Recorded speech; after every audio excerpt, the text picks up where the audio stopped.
ప్రత్యక్ష దీపం దర్శామి. అందరూ ఒకసారి గట్టిగా జై బోలో గణేష్ మహారాజ్ కి, జై జగదంబా మహారాజ్కి.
ఏకదంతాయ నమః, కపిలాయ నమః, గజగణికాయ నమః, లంబోదరాయ నమః, వికటాయ నమః, విఘ్నరాజాయ నమః, ధూమకేతవే నమః, అనాధ్యక్షాయ నమః, బాలచంద్రాయ నమః, పక్కవసంతాయ నమః. గం గణపతే వరవరద సర్వధన విషమాణాయ స్వాహ స్వాహ.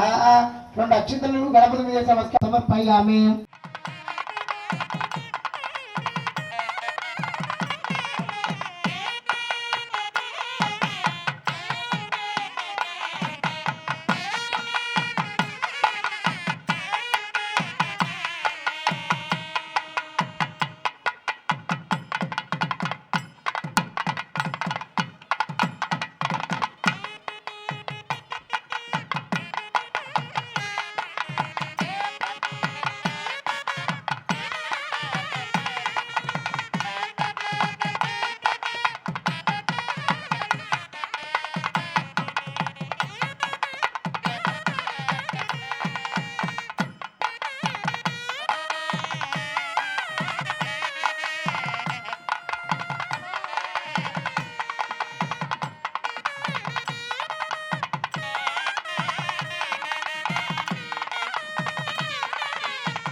విగ్రహం దగ్గర మండపాల దగ్గర రావటం జరుగుతుంది.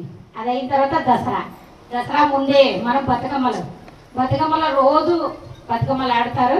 మీ అందరికీ కూడా బతుకమ్మ శుభాకాంక్షలు. ఆల్రెడీ మీరు బతుకమ్మని రోజు ఆడుతున్నారండి, రోజు బతుకమ్మని ఆడుతూనే ఉంటారు. ఎందుకంటే ఎంగిలి బతుకమ్మ దగ్గర నుంచి సద్దుల బతుకమ్మ వరకు రోజు తయారు చేసి బతుకమ్మను తయారు చేసి రకరకాల పూలతో మహిళలు సాంప్రదాయమైన దుస్తులు వేసుకుని అందరూ కూడా రెడీ అయ్యి వచ్చి బతుకమ్మని పేర్చి రకరకాల పూలతో బంతి, చామంతి, గునుగు, జిల్లేడు, తంగేడు పూలతో రకరకాల పూలతో పేర్చి బతుకమ్మను పేర్చి అందరూ బతుకమ్మ చుట్టూతా మహిళలందరూ ఆడుతూ పాడుతూ చాలా 9 రోజులు కూడా చాలా బ్రహ్మాండంగా చాలా కోలాహలంగా చేస్తారు. 9వ రోజు నిమజ్జనం చేసి అంటే గౌరీదేవిని కన్నారింటికి పుట్టింటికి తీసుకొచ్చి మళ్ళీ అత్తవారింటికి పంపించే రోజు నిమజ్జనం చేసి లాస్ట్ నిమజ్జనం చేసి శివుడి దగ్గరికి అత్తవారింటికి పంపిస్తాం. ఈ 9 రోజులు కూడా ఆడవాళ్ళకి మనం కూడా పుట్టింటికి వచ్చి అత్తవారింటికి వెళ్ళినట్టే మనం కూడా ఫీల్ అవుతాం. ఎందుకంటే అంత బాగా చేసుకుంటాం కాబట్టి మన అందరికి కూడా వినాయక చవితి దగ్గర నుంచి దసరా వరకు పండగే రోజు పండగలానే ఉంటుంది. కాబట్టి అందరూ ఇలాగే అమ్మవారి దగ్గర ఈ రోజు కుంకుమ పూజ, రోజు ఏదో ఒక కార్యక్రమం అమ్మవారి దగ్గర రోజు ఏదో కార్యక్రమం జరుగుతూనే ఉంటుంది. మీరందరూ అందరూ పాల్గొంటారు. మీ అందరికీ కూడా మనందరికీ కూడా అమ్మవారి ఆశీస్సులు మనందరికీ ఉండాలని, మనందరం క్షేమంగా ఉండాలి, ఖమ్మం సుభిక్షంగా ఉండాలి, సస్యశ్యామలంగా ఉండాలి ఆ అమ్మవారిని కోరుకుంటూ మరొకసారి మీ అందరికీ కూడా బతుకమ్మ శుభాకాంక్షలు, అలాగే దసరా శుభాకాంక్షలు.